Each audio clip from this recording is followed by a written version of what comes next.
Maths exam എഴുതിയിട്ട് നമ്മളെല്ലാവരും വീട്ടിലെത്തിയിട്ടുണ്ടാവും. പറയാതെ തന്നെ എല്ലാവർക്കും അറിയാം, നമ്മൾ വിചാരിച്ച പോലെ അത്ര ഈസി ആയിരുന്നില്ല.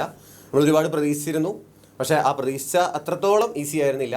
സ്റ്റിൽ നമുക്ക് പറയാനായിട്ട് സാധിക്കും, നമ്മൾ പഠിച്ച ചോദ്യങ്ങൾ അതേപടി വന്നിട്ടുണ്ട്. അത് ചുമ്മാ ഇങ്ങനെ വായ കൊണ്ട് പറയല്ല, വിത്ത് പ്രൂഫ് നമുക്ക് ഈ വീഡിയോയിൽ കാണിച്ചു തരാം. പക്ഷേ അതൊന്നും നിങ്ങളോടുള്ള ഒരു എന്താ പറയുക, നമ്മൾ പറഞ്ഞ വാക്കിനൊന്നുമുള്ള ഒരു ജസ്റ്റിഫിക്കേഷനായിട്ട് പറയുന്നതല്ല. തലേ ദിവസങ്ങളിലെ ലൈവിനെ മാത്രം ആശ്രയിച്ചുകൊണ്ട് നമുക്ക് മുന്നോട്ട് പോകുമ്പോൾ ഫുൾ മാർക്കിലേക്ക് എത്തിക്കാനോ അല്ലെങ്കിൽ നല്ലൊരു A+ ലെവലിലേക്ക് എത്താനോ പറ്റാത്ത രീതിയിലുള്ള ചോദ്യമാണ് ഗവൺമെന്റ് ഭാഗത്ത് ഉണ്ടായിട്ടുള്ളത് അല്ലേ. കംപ്ലീറ്റ് കുറേയൊക്കെ ഇൻഡയറക്റ്റ് ആയിട്ടുള്ള ക്വസ്റ്റ്യൻസ് ആയിരുന്നു വന്നിട്ടുണ്ടായിരുന്നത്. നമ്മളിപ്പോൾ ബാച്ച് ലൈവിലൊക്കെ ഡിസ്കസ് ചെയ്തിട്ടുള്ള കുറേ ചോദ്യങ്ങൾ വന്നിട്ടുണ്ട്.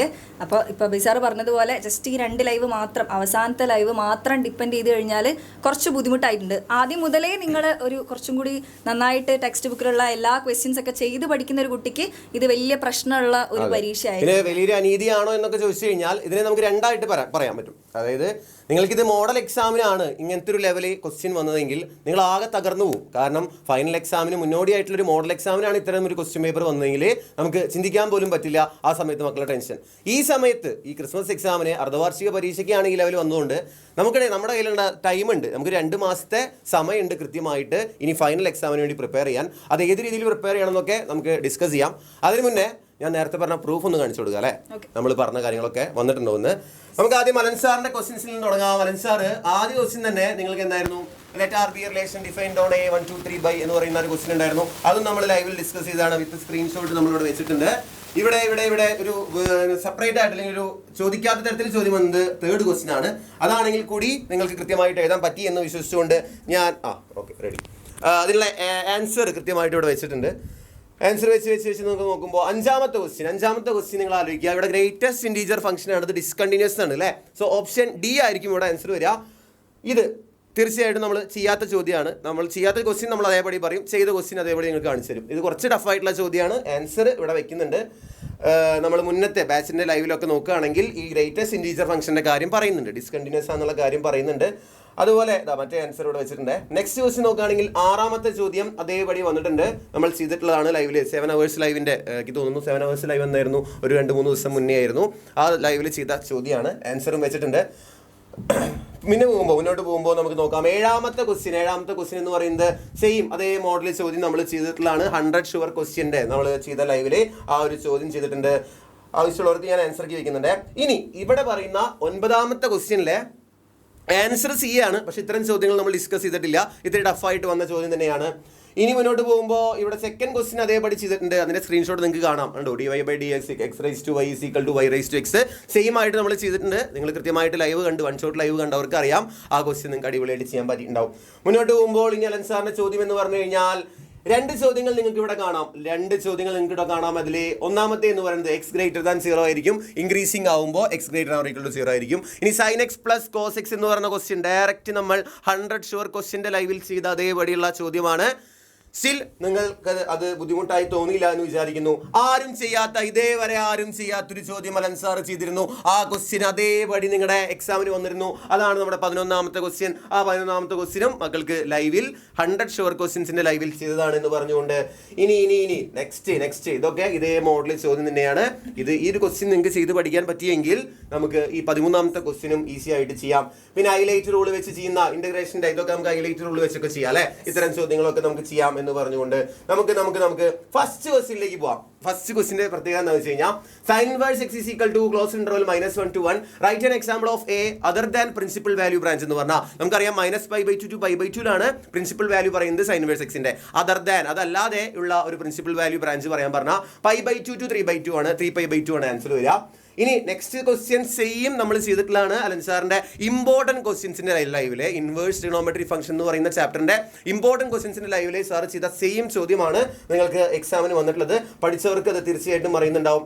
വെക്ടർ ഓൾജിബ്ര ഇത് നമ്മൾ ചെയ്യാത്ത ചോദ്യമാണ്, പഠിച്ചിട്ടില്ല, മക്കൾക്ക് ചെയ്യാൻ പറ്റിയിട്ടുണ്ടാവില്ല.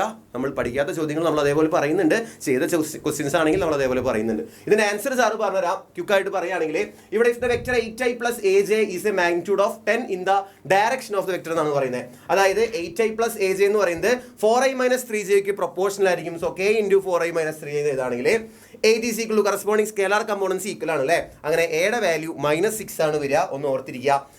പിന്നെ പറയാനുള്ളത് നമുക്കറിയാം how far is the point A from B എന്ന് പറഞ്ഞാൽ വെക്ടർ എ ബി കണ്ടുപിടിക്കാനാണ്. എ ബി കണ്ടുപിടിക്കാനുള്ള ചോദ്യം നമ്മൾ ചെയ്തിട്ടുണ്ട്. എ ബി കണ്ടുപിടിക്കാൻ എന്താ ചെയ്താൽ ബി മൈനസ് എ ചെയ്താൽ മതി. നമ്മൾ അത്രയും ചോദ്യം ഇവിടെ ചെയ്തിട്ടുണ്ട്. Fine the measure of angle C A B എന്ന് പറഞ്ഞാൽ angle between these two vectors കണ്ടുപിടിക്കാനാണ്. അത്തരം ചോദ്യം എവിടെ ഇതാണോ ആംഗിൾ ബിറ്റ്വീൻ ടു വെക്ടേഴ്സ് കണ്ടുപിടിക്കാൻ പറഞ്ഞാൽ ഇവിടെ എ ബി അതുപോലെ എ ബിയും എ സിയും കണ്ടുപിടിച്ചിട്ട് അതിനിടയിലുള്ള ആംഗിളാണ് കണ്ടുപിടിക്കേണ്ടത് മാത്രം. ഇനി മുന്നോട്ട് പോകുമ്പോൾ പ്രൊജക്ഷൻ കണ്ടുപിടിക്കാൻ A C on A B എന്ന് പറയുമ്പോൾ നമുക്കറിയാം A C dot A B by magnitude of A B ചെയ്ത് കഴിഞ്ഞാൽ നമുക്ക് ഈ ഒരു ചോദ്യത്തിൻ്റെ ആൻസർ കിട്ടും. അതും നമ്മൾ ലൈവിൽ ഡിസ്കസ് ചെയ്തതാണെന്ന് പറഞ്ഞുകൊണ്ട് നമുക്ക് ഇതിന് ആൻസറൊക്കെ സാറോട് വെച്ചിട്ടുണ്ട് കേട്ടോ. ഇനി നോക്കുക എന്താണ് പറയുന്നത്. ഇവിടെ ഇത് പാരലാവും. കാരണം എന്ന് വെച്ച് കഴിഞ്ഞാൽ 1 2 3 -2 -4 -6 പ്രൊപ്പോർഷനിലാണ് അല്ലേ. അത്തരം ചോദ്യങ്ങൾ നമ്മൾ ചെയ്തിട്ടുണ്ട്. കൊളീനിയർ വെക്ടേഴ്സിന്റെ നമ്മൾ 7 hours ലൈവിൽ അതൊന്നും കൊളീനിയർ വെക്ടർ മക്കൾക്ക് പറഞ്ഞപ്പോൾ 2 വെക്ടേഴ്സ് കൊളീനിയർ ആണെങ്കിൽ അവർ പ്രൊപ്പോർഷനിലാണെന്ന് പഠിച്ചിട്ടുണ്ട്.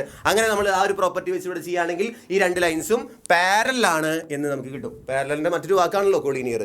നെക്സ്റ്റ് നോക്കുക. Find the vector equation of A line passing through 2 - 1 3 and equally inclined. നമ്മൾ ചെയ്തിട്ടില്ല. ഈക്വലി ഇൻക്ലൈൻഡ് എന്ന് പറഞ്ഞ ചോദ്യം നമ്മൾ ചെയ്തിട്ടില്ല. നമ്മൾ പാരലൽ വെക്ടർ എന്ന് പറഞ്ഞിട്ട് വെക്ടർ കണ്ടിട്ടുള്ളതാണ് ചെയ്തിട്ടുള്ളത്.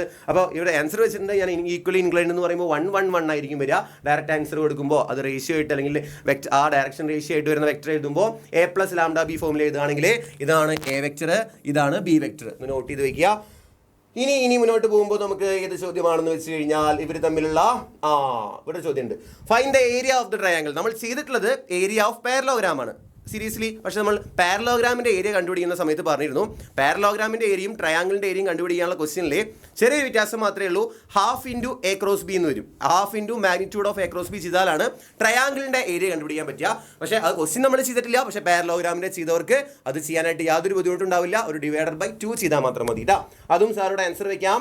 നെക്സ്റ്റ് ക്വസ്റ്റ്യൻ നോക്കുക. നമ്മൾ എന്തായാലും നമ്മുടെ ഫൈനൽ ക്വസ്റ്റ്യൻ ആണ്. അതെനിക്കൊരു കുറച്ച് നമുക്ക് മിസ് വരും. നമുക്കൊരു സമാധാനമുള്ള ഒരു കാര്യം പറഞ്ഞുതരാം. എന്തായാലും ആംഗിൾ ബിറ്റ്വീൻ ലൈൻസിൻ്റെ ഒരു ചോദ്യം ഉണ്ടാവുമെന്ന് പറഞ്ഞിരുന്നു. അതേ മോഡൽ ചോദ്യം ചെയ്തിട്ടുണ്ട്. എന്തായാലും ഷോർട്ടസ്റ്റ് ഡിസ്റ്റൻസ് ബിറ്റ്വീൻ 2 ലൈൻസിൻ്റെ ക്വസ്റ്റ്യൻ ഉണ്ടാവുമെന്ന് പറയുന്നു. സാർ ഒന്ന് വായിച്ചു തരാം. മിസ് ഒന്ന് വായിച്ചേ.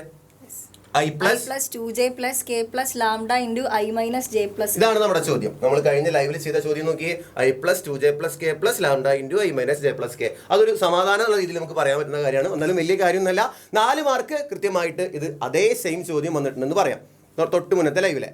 അപ്പോൾ ഇത്രയും കാര്യങ്ങളാണ് സാറിനെ അലൻ സാറിനെയും പോർഷൻസ് എന്ന് പറയാനുള്ളത്. ഇനി വർഷ മിസ്സിന്റെ കാര്യം എടുക്കുകയാണെങ്കിൽ എന്താണ് മെട്രിക്സിന്റെ ഭാഗത്ത് നിന്ന് ഇപ്പോൾ ഇത് സ്കേലാർ മെട്രിക്സ് ആണെന്ന് പറഞ്ഞിട്ടുണ്ട്. അങ്ങനെയാണെങ്കിൽ ഇതിന്റെ വാല്യൂസ് കണ്ടുപിടിക്കാനാണ്. ഇപ്പോൾ സ്കേലാർ മെട്രിക്സ് ആണെങ്കിൽ മക്കളെ ഇതിന്റെ ഒക്കെ വാല്യൂ എന്തായിരിക്കും? ഇവിടെ ഡയഗണൽ എലമെന്റ്സ് ഒഴിച്ച് ബാക്കി എല്ലാം 0 ആയിരിക്കും. പിന്നെ ഡയഗണൽ എലമെന്റ്സ് എല്ലാം സെയിം ആയിരിക്കും. അപ്പോൾ ഇവിടെ ബിയും 0 ആണെങ്കിൽ ഇതെല്ലാം ഈക്വൽ ആണ്. സോ എല്ലാം 0 ആണെങ്കിൽ ഇതിന്റെ വാല്യൂ 0 ആയിരിക്കും. ഓക്കെ, അപ്പോൾ അത് മെട്രിക്സിന്റെ നമ്മൾ ഓരോ ടൈപ്പ് ഓഫ് മെട്രിക്സ് ഒക്കെ പറഞ്ഞ സമയത്ത് പറഞ്ഞിട്ടുള്ള കാര്യമാണ് സ്കേലാർ മെട്രിക്സിന്റെ ഒക്കെ പ്രോപ്പർട്ടിയിൽ. പിന്നെ ഇത് ജസ്റ്റ് എന്ത് ചെയ്യുക, നമുക്ക് ട്രാൻസ്പോസ് എടുക്കുക, മൾട്ടിപ്ലൈ ചെയ്യുക. അപ്പോൾ മൾട്ടിപ്ലിക്കേഷൻ്റെ ക്വസ്റ്റ്യൻസ് നമ്മൾ ചെയ്തിട്ടുണ്ടായിരുന്നു. കഴിഞ്ഞ ദിവസങ്ങളിൽ നമ്മൾ ട്രാൻസ്പോസിനെ കുറിച്ചിട്ടും പറഞ്ഞിട്ടുണ്ടായിരുന്നു. നമ്മൾ ലൈവിൽ മാത്രമല്ല വീഡിയോസ് ആയിട്ട് നിങ്ങൾക്ക് ചെയ്തിട്ടുണ്ടായിരുന്നു. എ ഗ്രേഡൊക്കെ കിട്ടാൻ സാധ്യതയുള്ള ചോദ്യങ്ങളൊക്കെ പറഞ്ഞിട്ടുള്ള വീഡിയോസിൽ നമ്മൾ എങ്ങനെയാണ് ട്രാൻസ്പോസ് എടുക്കുക എന്നുള്ള ചെയ്യുന്നത് പറഞ്ഞിട്ടുണ്ടായിരുന്നു. മെട്രിക്സിൽ പഠിക്കേണ്ടതായിട്ടുള്ള കാര്യങ്ങൾ അതിൻ്റെ ആൻസറൊക്കെ ഇതാ ഇവിടെ വെച്ചിട്ടുണ്ട് മക്കളെ. ഇനി അടുത്തതായിട്ട് നമുക്ക് സിസ്റ്റം സോൾവ് ചെയ്യുന്നത് ഡിറ്റർമിനൻസിൻ്റെ ഭാഗത്തുനിന്നുള്ള ക്വസ്റ്റ്യൻ, അതും നമ്മൾ വീഡിയോസിലാണ് ചെയ്തിട്ടുണ്ടായിരുന്നത്. നമുക്ക് ഇതൊക്കെ സ്ഥിരമായിട്ട് വരുന്ന ക്വസ്റ്റ്യൻ ആണ്. നമ്മൾ ഓണം എക്സാമിനൊക്കെ ഡിസ്കസ് ചെയ്തതായിരുന്നു. പിന്നെ അടുത്തത് ഓർഡറിന് ഡിഗ്രി. ഞാൻ ഒരുപാട് വട്ടം പറഞ്ഞിട്ടുണ്ടായിരുന്ന ഒരു ക്വസ്റ്റ്യൻ ആയിരുന്നു. ഓർഡർ ഡിഗ്രി ഇല്ലാത്തൊരു ചോദ്യപേപ്പർ വരില്ല. അപ്പോൾ നമ്മൾ അതിൻ്റെ പല രീതിയിൽ നമ്മളത് ചെയ്തിട്ടുണ്ടായിരുന്നു. അപ്പോൾ ഓർഡറിൻ്റെ ഡിഗ്രീൻ്റെ കുറേ ക്വസ്റ്റ്യൻസ് നമ്മൾ ഡിസ്കസ് ചെയ്തിട്ടുണ്ട്. അപ്പോൾ ഇതിൻ്റെ ഓർഡറും ഡിഗ്രിയും വരുന്ന ക്വസ്റ്റ്യൻസ് ചോദ്യം വന്നിട്ടുണ്ട്. അപ്പോൾ നമ്മൾ അടുത്തത് അതേപോലെ നിങ്ങൾക്ക് പിന്നെ ഇത് നമ്മുടെ ഒരു മിസ്സലേനിയസിൻ്റെ ഭാഗത്തു നിന്നുള്ളൊരു ക്വസ്റ്റ്യൻ ആണ്. അത് നമ്മൾ ബാച്ച് ലൈവിലൊക്കെ ഡിസ്കസ് ചെയ്തിട്ടുള്ള ക്വസ്റ്റ്യൻ ആണ്. അപ്പോൾ അതിൻ്റെ ആൻസർ ഇവിടെ വെച്ചിട്ടുണ്ട് മക്കളെ. അപ്പോൾ ഇത് കുറച്ചും കൂടി അപ്പോൾ ഇതിന്ന് മനസ്സിലാക്കാനുള്ള കാര്യം എന്ന് പറഞ്ഞാൽ സാധാരണ ഡിഫറൻഷ്യലിൽ നിന്നും ഇത്രയും ബുദ്ധിമുട്ടായിട്ട് ക്വസ്റ്റ്യൻസ് ചോദിക്കാറില്ല. അപ്പോൾ മിസ്ലീനിയസിൻ്റെ ഭാഗത്തു നിന്നതൊക്കെ നമ്മൾ സ്കിപ്പ് ചെയ്യുന്ന ഭാഗങ്ങളാണ് നിങ്ങൾ പഠിക്കുന്ന സമയത്തൊക്കെ. എക്സസൈസ് ഒന്നും കുറേ പേര് നോക്കാറില്ല. അപ്പോൾ കഴിഞ്ഞ ദിവസമൊക്കെ ഞാൻ പറഞ്ഞിട്ടുണ്ടായിരുന്നു ടെക്സ്റ്റ് ബുക്കിലുള്ള എല്ലാ ക്വസ്റ്റ്യൻസും ചെയ്താൽ മാത്രമാണ് നല്ലൊരു ലെവലിലേക്ക് എത്താൻ പറ്റുള്ളൂ. കാരണം പ്രീവിയസ് ഇയറിലൊക്കെ നിങ്ങളുടെ സീനിയേഴ്സിനായാലും നിങ്ങളുടെ സീനിയേഴ്സിനായാലും പിന്നെ അതേപോലെ പ്ലസ് വണ്ണുകാർക്കൊക്കെ കുറച്ച് ബുദ്ധിമുട്ടായിട്ടുള്ള പേപ്പറുകൾ വന്നിട്ടുണ്ട്. മാത്സിൻ്റെ കേസിൽ മാത്രമല്ല കുറേ സബ്ജക്റ്റിൽ. അപ്പം നല്ലോണം എല്ലാ ക്വസ്റ്റ്യൻസും ടെക്സ്റ്റ് ബുക്കിൽ ചെയ്താൽ മാത്രമാണ് നിങ്ങൾക്ക് നല്ലൊരു സ്കോറിലേക്ക് എത്താൻ പറ്റുള്ളൂ. അപ്പോൾ ഇതിൻ്റെ ആൻസർ ഞാനിവിടെ വെച്ചിട്ടുണ്ട് മക്കളെ. ഇനി അടുത്തത് ഡിഫറൻഷ്യൽ ഇക്വേഷൻ സോൾവ് ചെയ്യുന്നത് നമ്മൾ 3 മെത്തേഡ് സോൾവ് ചെയ്യുന്നത് പഠിച്ചിട്ടുണ്ടായിരുന്നു. ഇത് അറേഞ്ച് ചെയ്ത് കഴിഞ്ഞാൽ നമ്മുടെ ഇൻ്റഗ്രേറ്റിംഗ് ഫാക്ടറെ കണ്ടുപിടിക്കുന്ന ലീനിയറിലെ ആ മെത്തേഡിലേക്ക് വരുന്നുണ്ട്. അപ്പോൾ അതിൻ്റെ ഒരു ഇത് വെച്ചിട്ടുണ്ട്. അതേപോലെ ഈ ഒരു ഡിഫറൻഷ്യൽ ഇക്വേഷൻ സോൾവ് ചെയ്യാൻ വേണ്ടിയിട്ട് നമുക്ക് വേരിയബിൾ സെപ്പറബിൾ ഫോം നമ്മൾ പഠിച്ചിട്ടുണ്ട്. അത് യൂസ് ചെയ്തിട്ടാണ് ഇത് ചെയ്യുന്നത്. അപ്പോൾ നമ്മൾ അതിൻ്റെ കുറേ ടൈപ്പ് ക്വസ്റ്റ്യൻസ് ചെയ്തതാണ്. പിന്നെ അതേപോലെ അപ്പോൾ അതിൻ്റെ ആൻസർ ഇവിടെ വെച്ചിട്ടുണ്ട് കേട്ടോ, ജസ്റ്റ് നിങ്ങൾക്ക് ഒന്ന് ചെക്ക് ചെയ്യണമെങ്കിൽ. പിന്നെ അതേപോലെ നമ്മുടെ ആപ്ലിക്കേഷൻ ഓഫ് ഇൻ്റഗ്രൽസിൻ്റെ ഭാഗത്ത് നിന്ന് draw a rough sketch of the curve y square equal to 16 - x². അപ്പോൾ വൈൻ്റെ വാല്യൂ ഒക്കെ എടുത്തിട്ട് ഇതെന്താണ് മക്കളെ, നമ്മൾ സർക്കിൾ വരുന്ന രീതിയിൽ നമ്മൾ വരച്ചിട്ടുണ്ടായിരുന്നു. അതേപോലെ നമ്മൾ പാരാബോളേൻ്റെ വരച്ചിട്ടുണ്ടായിരുന്നു. പിന്നെ എലിപ്സിൻ്റെ ഇതിൻ്റെയൊക്കെ നമ്മൾ സെപ്പറേറ്റ് ആയിട്ട് വരച്ച് പഠിച്ചതാണ്. അപ്പോൾ അതിൽ നിന്നാണ് ഒരു ക്വസ്റ്റ്യൻ വന്നിട്ടുള്ളത്.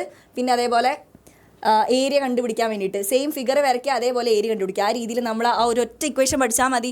ആ ഒരു ഫോമിൽ വന്നിട്ടില്ലേ, √5² - x², ആ ഒരു ഫോമിലേക്ക് വന്നിട്ടുണ്ട്. അപ്പോൾ നമ്മൾ എന്ത് ചെയ്യുക, അതിൻ്റെ ഇക്വേഷൻ നേരെ റൂട്ട് ഇട്ട് കൊടുക്കുക. അത് ഇതേ ഫോമിലേക്കാണ് ഇക്വേഷൻ വന്നിട്ടുണ്ട്. അപ്പോൾ ഇൻ്റഗ്രലിൻ്റെ ആ ഒറ്റ ഫോർമുല പഠിച്ചു കഴിഞ്ഞാൽ ഇവിടെ √(a²- x²) ഇതൊക്കെ പറഞ്ഞാൽ പഠിച്ചു കഴിഞ്ഞാൽ ഇതിലുള്ള എല്ലാ ക്വസ്റ്റ്യനും കിട്ടുമെന്ന് പറഞ്ഞിട്ടുണ്ടായിരുന്നു. അതിൽ നിന്നാണ് ക്വസ്റ്റ്യൻ വന്നിട്ടുള്ളത്. യെസ്, അങ്ങനെയാണെങ്കിൽ യെസ് അത് കഴിഞ്ഞു. അപ്പോൾ എൻ്റെ ഭാഗത്തു നിന്നുള്ള ക്വസ്റ്റ്യൻസും കഴിഞ്ഞിട്ടുണ്ട്. അവസാനമായിട്ട് പറയാനുള്ളത്, ആരും ടെൻഷൻ ആകേണ്ട ഒരു ആവശ്യമില്ല. കാരണം ഓൾറെഡി നമുക്കൊരു മുൻകരുതൽ പോലെ കിട്ടിയിട്ടുണ്ട്. എക്സാം ടഫ് ആവാനുള്ള ചാൻസ് കൂടുതലാണ്. മാക്സിമം ക്വസ്റ്റ്യൻസ് പ്രാക്ടീസ് ചെയ്യുന്നതിലൂടെയാണ്. എക്സസൈസ് പ്രോബ്ലം ആയിക്കോട്ടെ, എക്സാമിലെ പ്രോബ്ലം ആയിക്കോട്ടെ, ഇതൊക്കെ പ്രാക്ടീസ് ചെയ്താൽ മാത്രമാണ് നമുക്ക് ഇനി ഫൈനൽ എക്സാം ഇതിനേക്കാൾ നല്ല രീതിയിൽ എഴുതാൻ പറ്റുള്ളൂ, ഈസി ആവുള്ളൂ. അതിന് വേണ്ടിയിട്ട് നമ്മൾ ഡിസംബർ 26 മുതൽ ക്രാഷ് ബാച്ച് സ്റ്റാർട്ട് ചെയ്യുന്നുണ്ട് അല്ലേ വർഷം മിസ്? ക്രാഷ് ബാച്ചിലേക്ക് ജോയിൻ ചെയ്യാം. സ്റ്റാർട്ടിംഗ് തൊട്ട് മിസ്സായി പോയിട്ടുള്ള എല്ലാ കാര്യങ്ങളും നമ്മുടെ ബാച്ചിൽ നിങ്ങൾക്ക് കിട്ടുന്നതാണ്. ഇപ്പോൾ ഡിഫറൻഷ്യലൊക്കെ പോലുള്ള ചാപ്റ്റർ നിങ്ങൾക്ക് അത്യാവശ്യം ബുദ്ധിമുട്ടായിട്ടുണ്ട്. അപ്പൊ ആ ഒരു കംപ്ലീറ്റ് ആയിട്ടുള്ള നമ്മൾ ഹോൾ ടീം കൂടെ ഉണ്ടാവും, എക്സാമിന്റെ കൂടെ ഉണ്ടാവും. നിങ്ങൾ ആരും ടെൻഷൻ അടിക്കേണ്ട ആവശ്യമില്ല. കാരണം ഈ ക്രിസ്മസ് എക്സാം എന്ന് പറയുന്നത് പാസ്റ്റ് ഈസ് പാസ്റ്റ്, ഇതെന്ന് പറയുന്നത് ഒരു അവസാന വാക്കൊന്നുമല്ല ഒന്നിന്റെയും. സോ നമുക്ക് ഇനിയും നല്ല രീതിയിൽ ഫൈറ്റ് ചെയ്യാനുള്ള ടൈം ഉണ്ട്.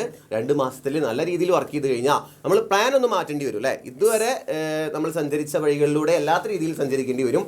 അങ്ങനെ സഞ്ചരിച്ചുകൊണ്ട് നമ്മൾ ഫൈനൽ എക്സാമിന് നല്ലൊരു മാർക്ക് നേടിയെടുക്കാം എന്നുള്ളൊരു വാക്ക് ഞങ്ങളുടെ ഭാഗത്ത് നിന്ന് തന്നുകൊണ്ട് നമുക്ക് വൈൻഡ് അപ്പ് ചെയ്യാം. സോ നിങ്ങൾക്ക് എങ്ങനെയുണ്ടായിരുന്നു എക്സാം എന്നൊന്ന് താഴെ കമൻറ്റ് ചെയ്യുക. നിങ്ങളുടെ വിലയേറിയ അഭിപ്രായങ്ങളും നിങ്ങൾ എത്രത്തോളം എഫേർട്ട് എടുത്തിട്ടുണ്ടെന്നൊക്കെ നമുക്ക് അറിയാം. സോ ഇത്രയേ ഉള്ളൂ പറയാൻ. സോ നമുക്ക് നെക്സ്റ്റ് വീഡിയോ ആയിട്ട് വീണ്ടും കാണാം. Till then bye all. Thank you.